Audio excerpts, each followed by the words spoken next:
À quelques semaines de l'élection de Miss France 2020, l'actuelle détentrice du titre, Vemalama Chavez, se prépare à remiser sa couronne.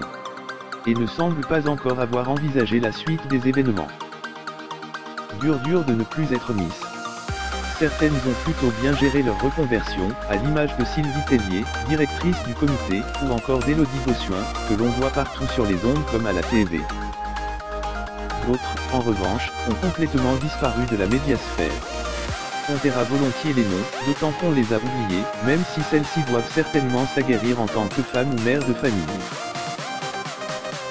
Du coup, l'actuelle lauréate Vemalama Chavez se pose sérieusement la question de l'après-Miss France, à quelques jours de l'élection, prévue le 14 décembre prochain à Marseille. Une interrogation d'autant plus légitime que la Tahitienne a montré qu'elle possédait beaucoup de cordes à son arc durant son année de mandat. Cependant, réside un problème majeur, son CDD se termine bientôt et elle n'a pas encore songé à son futur, profitant pleinement de son expérience d'ambassadrice des Français. Si son avenir professionnel semble lancé, avec un album bientôt dans les bacs, le sujet du logement lui revient en pleine face, tel un boomerang. Je dois trouver un appartement, j'ai rendu la clé de l'appartement des Miss. Je suis SDF, a-t-elle confessé aux Parisiens, ce lundi 25 novembre, avec un trait d'humour.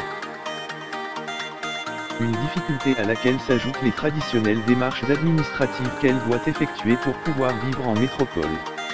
À Paris, le rythme est si différent. Il y a une distance culturelle mais aussi administrative, déplore celle qui vient de faire connaissance avec l'URSSAF et doit passer à la banque pour créer sa société.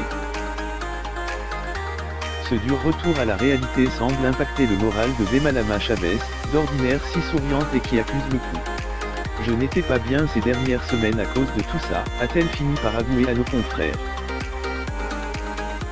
Mais c'est certainement une jeune femme pleine de vie et de projets que les téléspectateurs de TF1 retrouveront dans quelques semaines au moment de rendre sa couronne.